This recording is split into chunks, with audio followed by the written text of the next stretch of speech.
Hello, everyone. This is Collapse Club, the podcast. I'm David Baum in Seattle. I'm with my colleague and friend, Matthew Painton in England. Hello, Matthew. Hello, David. Our topic today is collapse awareness and collapse acceptance. What are they? Are they the same? Are they different? And how do we navigate them? Um, do you want to start, Matthew, or should I give a little thing? Um, you can start. All right.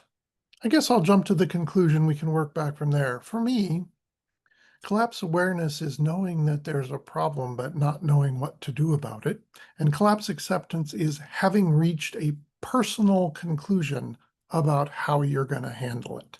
And the personal conclusion uh, is about your own life. It's not about the world. We can't save the world, but we can, in your phrase, Matthew, get well in our mind, our body, and our spirit. So collapse awareness is knowing then there's a big journey toward figuring out how I'm going to live. And to me, that's collapse acceptance. What do you think? That's a really good framing. I wouldn't disagree with any of that. Where what I would like to unpack is how distress and enlivenment play in that. Um, when I first became collapse aware, my nervous system was flooded with anxiety, like for 6 months. Um, Collapse acceptance has been a long, vulnerable, unsteady process. And I would say my collapse acceptance isn't steady or stable even now. I'm more often accepting, but it's still so for example, the other day something came across my news feed about microplastics. And that was a rabbit hole I hadn't been down before. And I got those waves of another thing was, and another round of anxiety and depression and overwhelm, you know?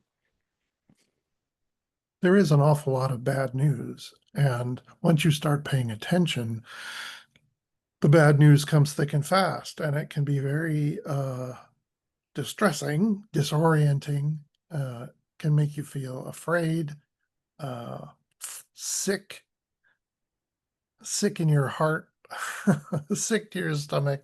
It's stressful to read the news.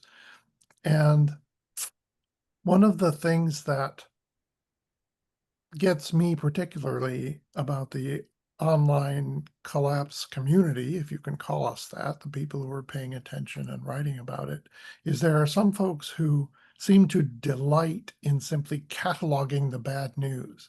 And that's always been a pet peeve of mine. It's like, yes, we need to be aware of what's happening. We need to know what the science is saying about the temperatures and the climate and the degradation of the biosphere and all of the problems that we have. Yes, we need to know that, but it needs to feed into a growing comprehension that something else is going on, that we may not find a political solution to the problem of civilization, but we can ultimately assimilate all that bad news into a personal understanding of how the world works such that we remain human, which means we remain free and powerful to determine our own reaction. None of that means that distress doesn't exist, though. It's terribly stressful and it feels horrible. How do you think we ought to be dealing with those feelings? Yeah, there's a lot in what you just said. So I think my first point a lot of people who are cat collapse aware, even their closest loved ones, even our closest loved ones, don't share that perspective. And the population at large is very much in denial. So there is that wanting to convince both ourselves and each other that it's really as bad as we fear. And there's a role for that. That kind of needs to happen. But there's also, do I need to, in my own being, constantly go over that again and again and again and remain constantly triggered? Is there a way of sort of settling my mind and my understanding? Yes, it is really bad. It's going to get worse. Not a lot we can do about that. That's settled. I don't need to convince myself. I don't need to convince anybody else. I can be with the people for whom that is settled and decide what to do there. Yeah, it's funny. I I'm sorry, did you have more? No, no, go ahead. It's funny. I never needed to be convinced. I knew from a young age that something weird was going on here. For me, it was in my early teen years, looking into the question of nuclear weapons. That's what first turned me on to it. It's like I looked into it a little, and I'm like, what? The US has 10,000 nuclear weapons, and the Russians have 10,000 nuclear weapons, and any one of those is a global disaster if it goes off. And we have these irrationally large numbers of these things. That can't be right, is what my thought was. That can't be right. Not in a moral way, but it just doesn't make sense. It's not a story that tells you anything meaningful or real. There's something weird. And then later on, the story turned into, okay, so we've ignored the problems of industrial society so long that our activities are now destroying the earth, the climate, the biosphere, not to mention society. I'm like, that is also weird. And by weird, I have a particular meaning. For me, it goes to the context, that the context of the scientific view of the world, that we're here on a planet in a universe made of rocks and gases and stuff, and we're just destroying ourselves. There has to be more to it than that. And I've spent a lifetime trying to understand what the more is. And just quickly, it's mythology and spirituality, and there's a bigger story playing itself out. So that's how I got settled, uh, and it was a difficult journey from realizing something was wrong to being settled in a world that's different than it seems. But uh, I never really had to be convinced, though. When I read Jem Bendel's paper in 2018, that was a wake-up call. It's like, oh yeah, it's real. Someone else sees it. And then now there's a whole community of people who believe that something is definitely wrong. And people have a variety of ideas about what it is that's wrong and how to cope. Yeah, yeah. And it's the same for me. I, when I think back, the first job I had the opportunity to pay into a pension scheme. And I remember thinking, I don't think the economy will be there to deliver at the other end of my life. So yeah, to some degree, I was always collapse aware. However, for me, something happened in 2017, 2018, where, well, my father died, and that disrupted my compartmentalization, I think, and the crisis just took up residence in my soul in a whole different way. That there's no hope. There's it's it's playing out in real time in a way. I don't know what the difference is, but I was deeply distressed. Yeah. And I, when I'm thinking about collapse, I sort of differentiate between ecological collapse, infrastructure collapse, and psychic collapse. And of those three, it's the psychic collapse that terrifies me most, both in myself and in other people. The abandonment of humanity, the corruption, the insane narratives is what I'm most distressed by. It's all distressing, but that gets, and most people aren't in the collapse aware space that we're in, aren't trying to position themselves for survivalism. There are threads of that. It's a valid perspective, but people are trying to position themselves to be humanitarian, to be humane, to be of service, either to the natural world, to the human world. It shows up in different ways, and yeah, so it's like collapse is the overwhelm of the adaptive capacity, and the psychic collapse is terrifying to me. And having had my own version, my own microcosm of that, collapse acceptance comes into play. Yeah, I agree. It's the cruelty that scares me the most. yeah, The large-scale cruelty like war, genocide, deliberate starvation of civilian populations, down to the police officer who gets up in your face just because he can. yeah, And in my case, as a white man in America, I've had cops in my face, but I haven't had them kneeling on my neck. Other people have police officers kneeling on their neck. And it's those personal manifestations of psychic collapse, of cruelty, of an abandonment of humanity. That's what triggers anxiety in me.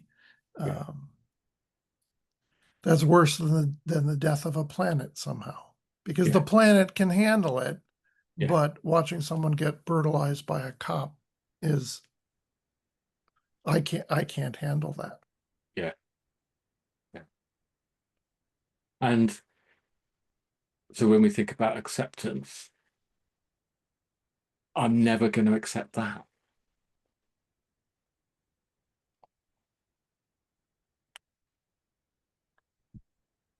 Yeah, I'm at peace with my own dying. I will never be at peace with insanity. Um, and these mega events of violence that are happening on the planet now, sending sort of psychic shock waves across the planet. People, the psychic violence is much more bigger than the physical event.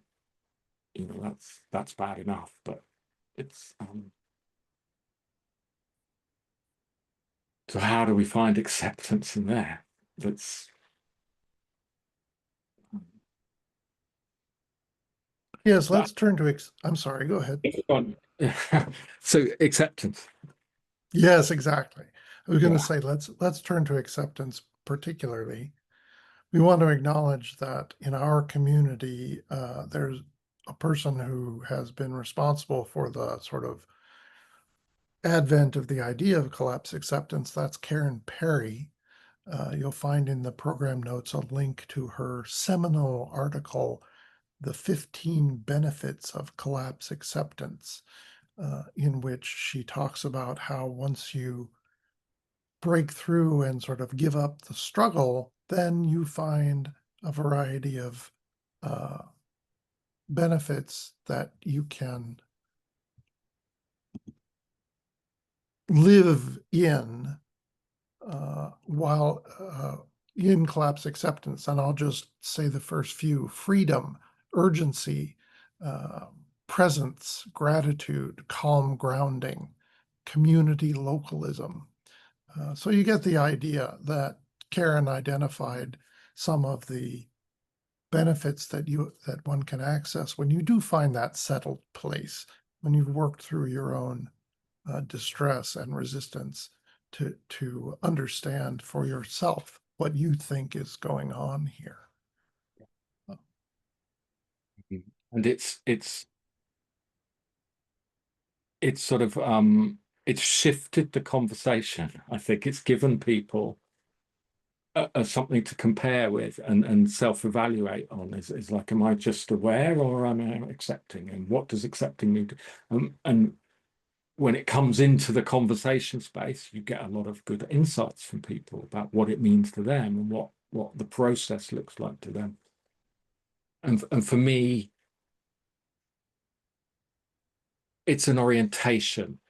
It's a I orientate towards collapse acceptance because I know when I am settled and accepting as best I can be, then I can be more present. I have more grip. I've got my window of tolerance is wider.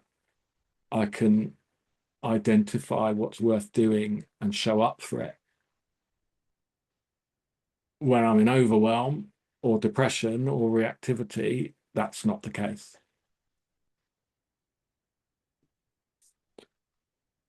And part of that is looping in reprocessing what I already believe and know. And that has to be of limited value.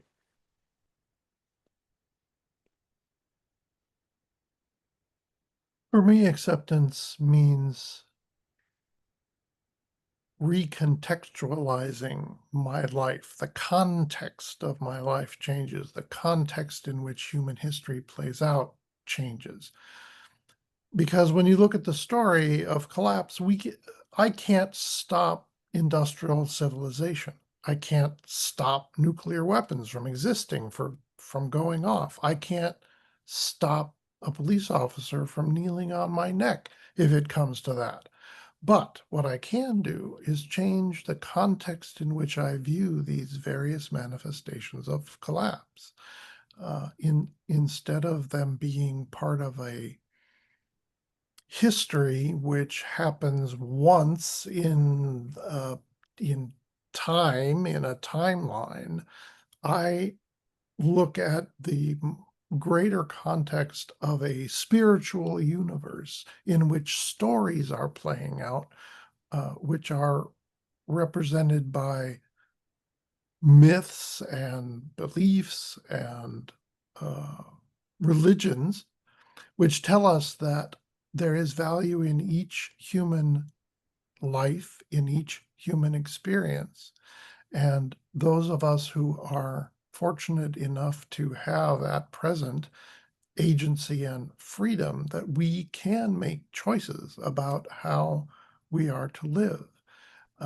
And even though we may die and have to go through disasters and trouble, somewhere in the deep center of whatever we experience is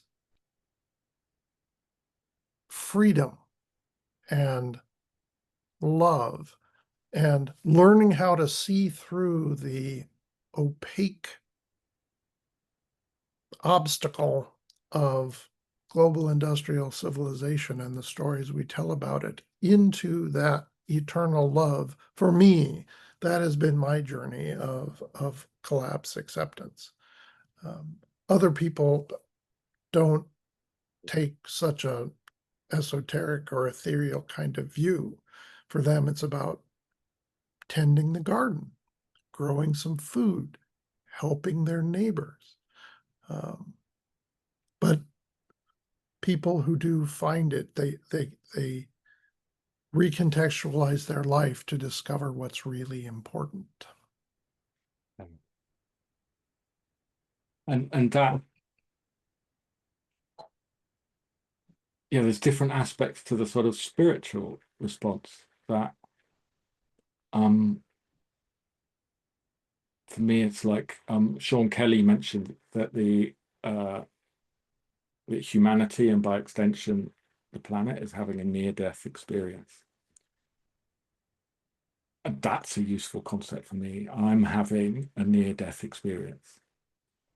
And there's a vividness and a poignancy and a bottom lining and a sort of sober appreciation that becomes available there. And I'm not always in touch with it, but when I am, um, yeah, it helps. It's very worth trying to find that experience. Yeah. The groups that you and I work on, Collapse Club has meetings, and you do Wider Embraces meditation at Deep Adaptation Forum. The groups, I think, are helpful because we get to see how other people are working through their distress, and we learn how the changes that people have made in their lives, or we can watch people struggle with the early stages of collapse awareness before they have found any answers that work for them.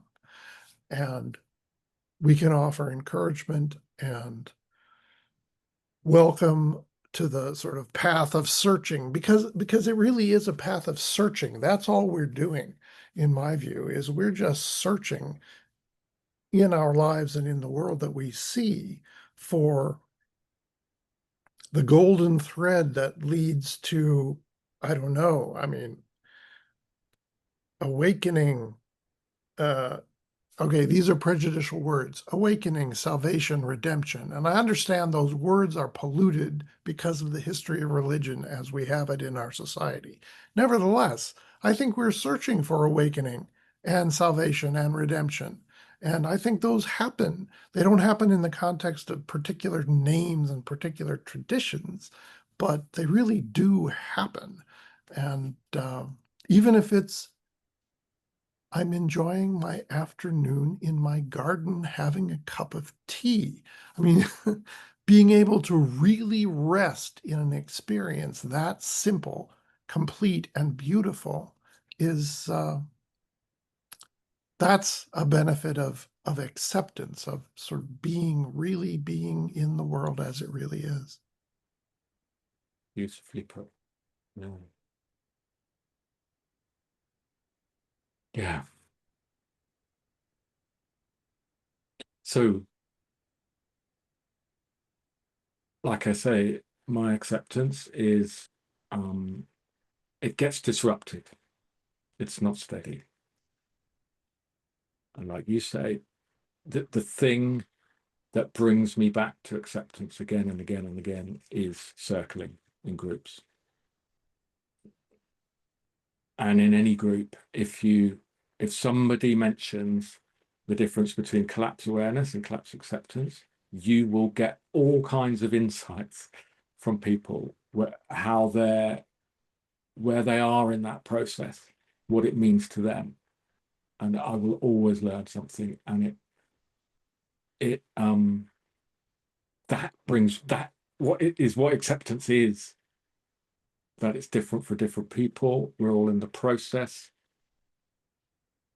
We have to metabolize our distress, but when we do that well enough and in the company of other people, some kind of enlivenment occurs, and that looks different. A different grip with reality, with what really matters, what we can do to make a difference.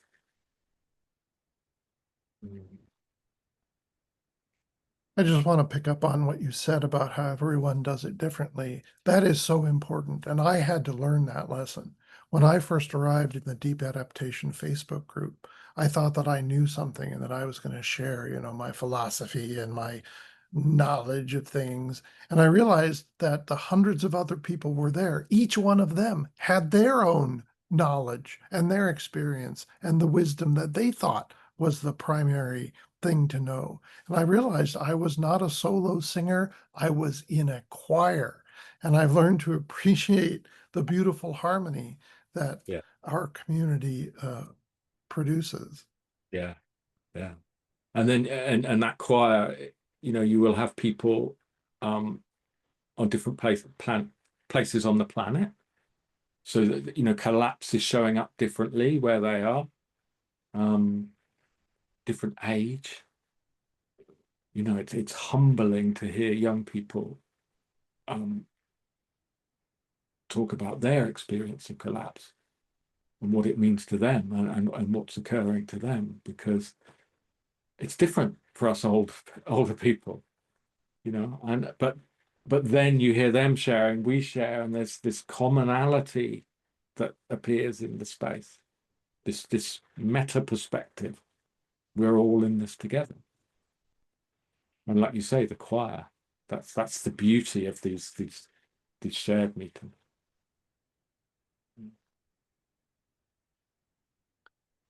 So you've mentioned a couple of times about the cycle, and I know you have actually a theory of the emotional cycling that people go through when confronting collapse and becoming collapse aware. And next week, maybe we'll get into that in some detail. But uh, just for now, how do people cycle? What are the stations of the Mm. sequence that people go through that you've observed? Um, I think of it in terms of four moodscapes. Um, Negative feeling and demotivated is the sort of depressive state, the overwhelmed, depressed state. Um, the benefit of that is time out for healing and renewal. The sort of risk is stuckness and vulnerability. Then there's the negative activated state, the hyper arousal, threat, um, fear, flight response. And in that space, you're really connected to the threat landscape, sensitized to the threat landscape, and a forceful response. The risk there is reactivity, doing things that end up making things worse. Then there's positive, positive feelings, but unmotivated space is gratitude, appreciation. Um, and that's very soothing, very calming. The risk there is complacency. And then the fourth is um, motivated to act and positive feelings. So hopeful, creative, adaptive, um, doing things with others, doing things for others. The risk there is wishful naivety. So I've gotten more agile. When I first became collapsed in 2017, I was flooded with anxiety, and then I went into depression for a couple of years. I've learned to cycle through those much more.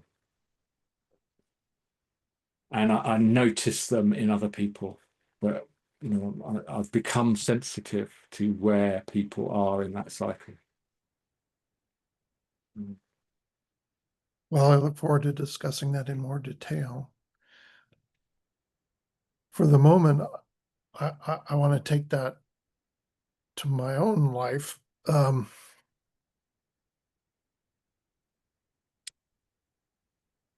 I recently I've had to change my daily routine completely. I had to leave behind the life that I had created for myself and live in a different house. I'm taking care of a family member who's had a medical emergency. So I've become an attendant 24/7 for someone who needs a lot of help. It's getting better now. We're on the road to recovery, but I did have to give up my entire routine. And I realized that I use the arrangements I make about my life. I was using them to create a sense of safety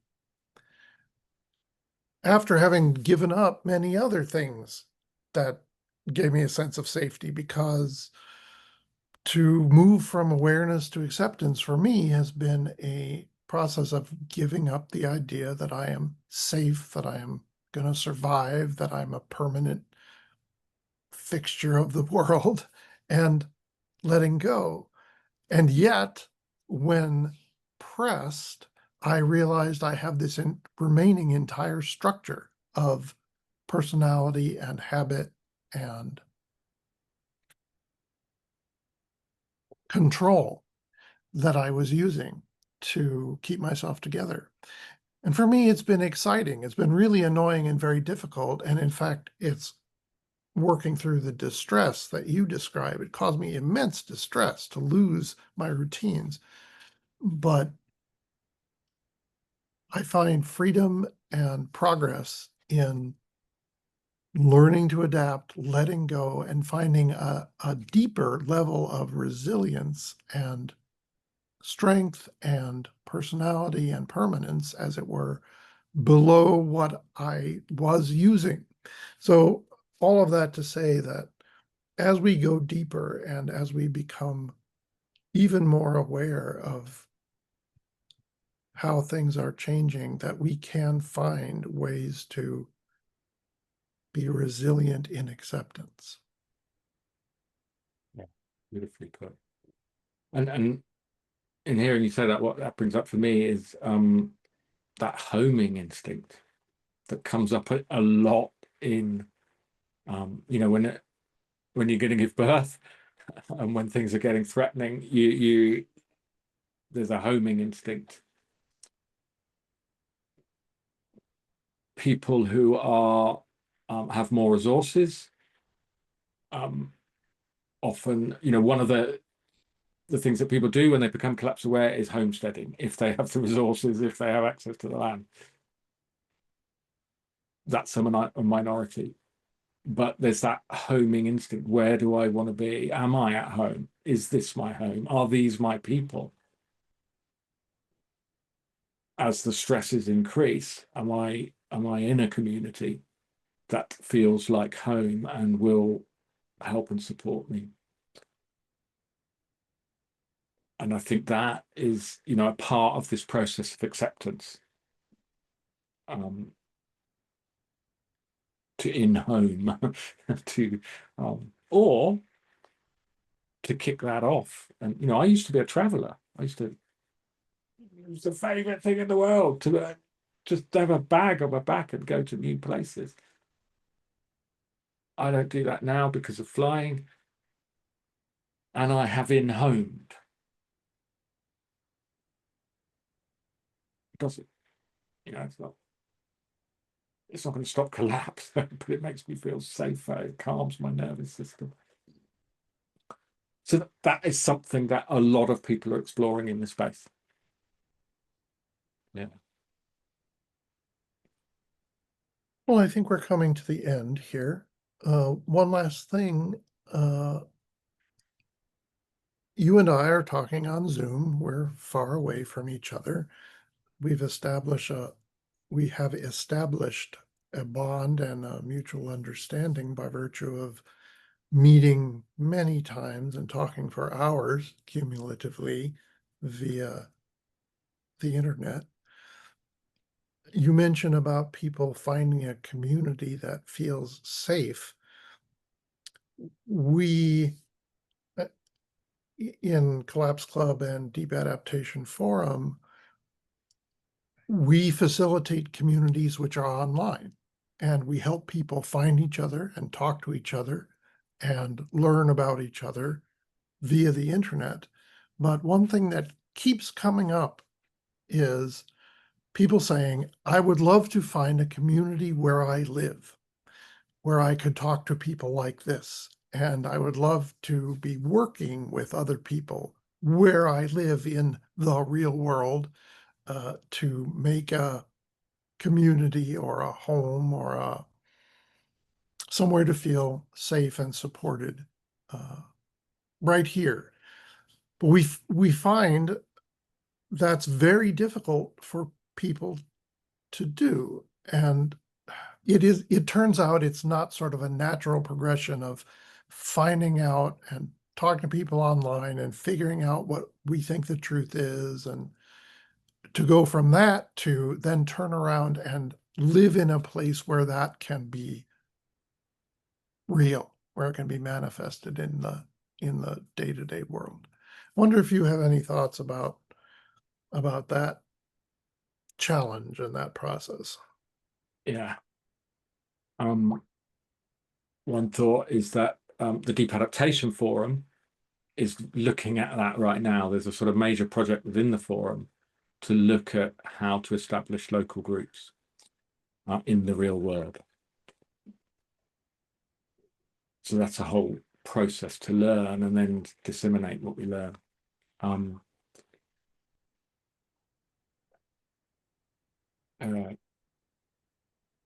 The kinds of conversations we have online in virtual networks, turn taking, embodied feelings, perspective shifting, the